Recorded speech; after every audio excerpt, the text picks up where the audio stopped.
तो दोस्तों आज मार्च की 21 तारीख है और ये जो चीज़ है ना ये आपके सामने ये कह लीजिए कि इस सीज़न की सर्दी का जब मौसम ख़त्म हो रहा है तो ये सर्दी के मौसम की कह सकता हूँ या अभी तो गर्मी की शुरुआत हो चुकी है।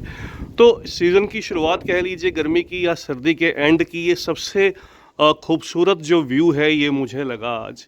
हालांकि गुलाब के पौधों में भी ग्रोथ जो है वो बहुत अच्छी है, बहुत अच्छे से फूल दे रहे हैं, लेकिन ये जो खूबसूरती है ना ये दिखते ही बनती है। ये मेरे जेरेनियम के पौधे हैं जिनको केवल इस तरह से 8 इंच के मिट्टी गमलों में ग्रो किया गया था और अभी इनको ग्रो किए लगभग मुझे कह सकता हूँ कि 4 महीने का समय हुआ है। 4 महीने पहले इनको ग्रो किया था और 4 महीने के बाद का रिज़ल्ट है।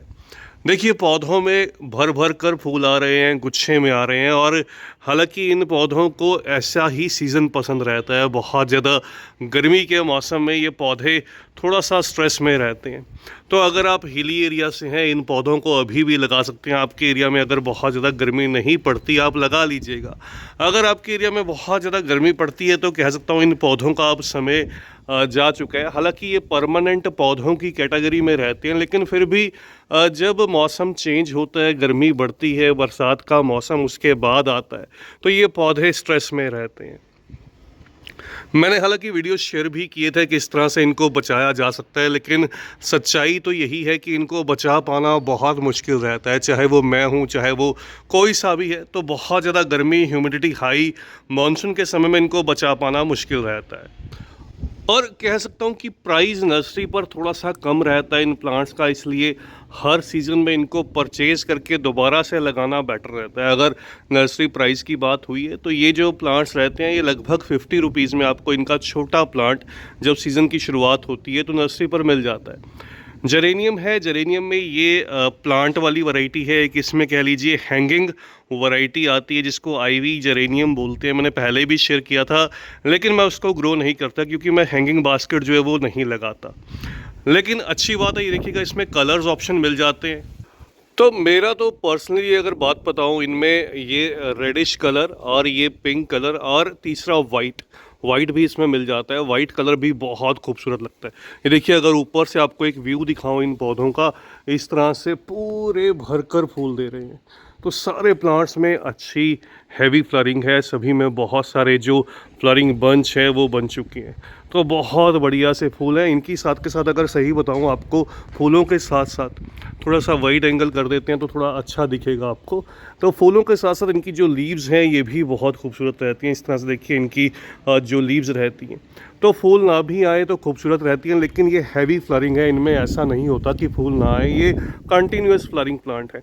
एक बंच खिलता है तो लंबे समय तक लगातार खिलता जाता है, फिर धीरे धीरे वो बंच जब स्पेंट हो जाता है, कुछ इस तरह से देखिए स्पेंट हो जाता है, इसमें फिर जो है वो सीड्स बनते हैं। लेकिन हमें सीड्स नहीं चाहिए होती, इसलिए हम इसके बंच को इस तरह से जो है वो रिमूव कर देते हैं। फिर इसमें नीचे से नए नए इस तरह से और भी गुच्छे निकल कर आते हैं। तो कह सकता हूँ कि ये एक प्रोसेस है जिससे ये कंटिन्यूस चलता रहता है, कंटिन्यू फ्लरिंग करता रहता है और बढ़िया भी लगता है। तो भाई फिर से कहना चाहूँगा, नहीं लगाया लगा लीजिए, बेहद ही खूबसूरत है और अभी तो खूबसूरती बढ़कर नज़र आने लगी है क्योंकि बहुत ज़्यादा क्वांटिटी में खिलता है। तो जब भी फूल खिलते हैं, चाहे वो कोई भी फूल रहें, वो बहुत ज़्यादा देखने में सुंदर दिखाई देते हैं। तो ये देखिएगा ये खूबसूरती है इनकी। बात करूँ गमले के साइज़ की, मैंने बताया ये छोटा गमला है, आप इससे बड़ा गमला भी इस्तेमाल कर सकते हैं। एक में 2-3 प्लांट भी लगा सकते हैं। अगर आपके पास कोई वाइट पॉट है, मिट्टी इनको एसिडिक चाहिए होती है, एसिडिक के साथ साथ पोरस रहे, मॉइस्चर बहुत ज़्यादा मत दीजिएगा। सर्दी के जितने भी ये पौधे रहते हैं इनको थोड़ा ड्राई साइड सॉइल जो है वो पसंद रहती है। देखिए अभी इसमें वीड्स भी निकल रही हैं, लेकिन मिट्टी ड्राई साइड है अगर आपको अंदर की तरफ नज़र आए, क्योंकि ये घने पौधे हैं तो इनमें क्या रहता है कि अंदर की तरफ नज़र आना मुश्किल रहता है। तो ये देखिए जब मिट्टी पूरी तरह से सूख जाती है, मैं केवल इस वाले गमले में आपको दिखाता हूँ, आपको क्लियरली विजिबल होगा, पूरी तरह से जो सॉइल है वो ड्राई है। देखिए हाथ में मिट्टी चिपक नहीं रही, तो मतलब ये साइन है कि मिट्टी पूरी तरह से ड्राई है। जब मिट्टी पूरी तरह से ड्राई हो जाए फिर इनको भरकर पानी दीजिए, ताकि पानी जो है वो ड्रेन होल से बाहर निकल जाना चाहिए। उसके इस्तेमाल से इनकी जो सॉइल है वो एसिडिक भी रहती है, सॉइल पोरस भी रहती है, वाटर होल्डिंग कैपेसिटी हल्की सी बनती है, लेकिन ड्रेनेज भी फास्ट रहता है।